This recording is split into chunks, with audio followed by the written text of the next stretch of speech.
You'll remember the Palestinian protests that dominated college campuses across the country this year.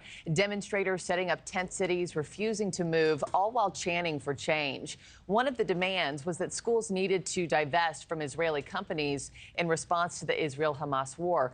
We are still seeing some of those campus protests happening across the country. Joining me now, I have David Wippman, emeritus president of Hamilton College, and Glenn Altschuler, emeritus professor of American Studies at Cornell University. Both contributors for thehill.com. They just co-wrote a piece together, an article, Why Very Few Colleges Will Divest from Israel in the First Place. Gentlemen, good morning to you. Thanks for joining me. David, let me start with you. As stated in your article, schools like Brown, University of Minnesota, University of Michigan, all refusing to change their investment policies. What's the reason behind the refusal for most of these schools?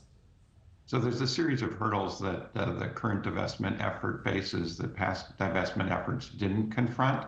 And perhaps most important, the community on college campuses is sharply divided over this issue. There's simply not the kind of consensus that existed in the past on, for example, South African divestment. And then there's a series of other hurdles, including the political climate, which is far less favorable than it might have been in the past. Glenn, David just brought up a point that I wanted to ask you about, because there's certainly a history of divestment campaigns in academia. You know, the apartheid movement that he mentioned, fossil fuels, tobacco, Russia's invasion of Ukraine. At what point does a social issue reach such a flashpoint that it becomes widely expected and also accepted for schools to divest? Well, apartheid is a very good example because on American campuses, although there were divisions about strategy and tactics, nobody was defending apartheid. And so you didn't have an opposition to divestment that was as fervent as the opposition would be now. As David said, you have highly polarized campuses and country. That's a great hurdle for a divestment movement, especially when that divestment movement, as is true on so many campuses, is as broadly framed as it is. No weapons of war, no companies that provide weapons, for example. Right. That's a big hurdle as well. Yeah. And David, what would be the realistic effects of divesting? And do Israeli companies make up a big enough portion of schools' investment portfolios that would pack a punch to the endowment? They really don't in most cases. Brown is a good example.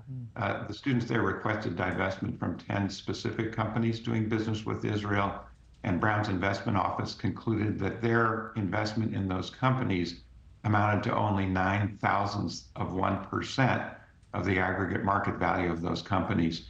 So I think there's a recognition by colleges and universities that divestment really would be a symbolic effort. And this comes at a time when most colleges and universities are moving away from taking positions on political issues. They're adopting positions of institutional neutrality. And Glenn, I'm also curious what you're seeing at your school, because I know Emerson College in Boston just reported seeing a significant decline in enrollment this year, blaming in part the protests. What are you hearing at your school? And also, do you expect to see more universities that were plagued by protests suffer the same kind of trend? Quite honestly, I think the enrollment declines are complicated. I don't expect that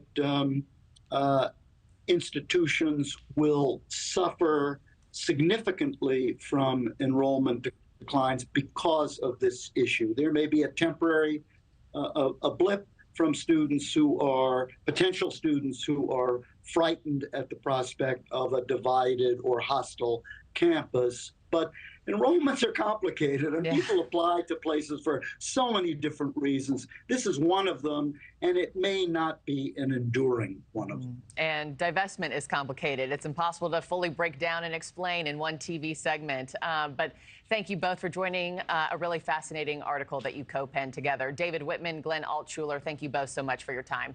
Thanks for watching, everybody. Go to joinnn.com to find NewsNation on your television provider. Also, don't forget to click that red subscribe button below to get more of NewsNation's fact-driven, unbiased coverage.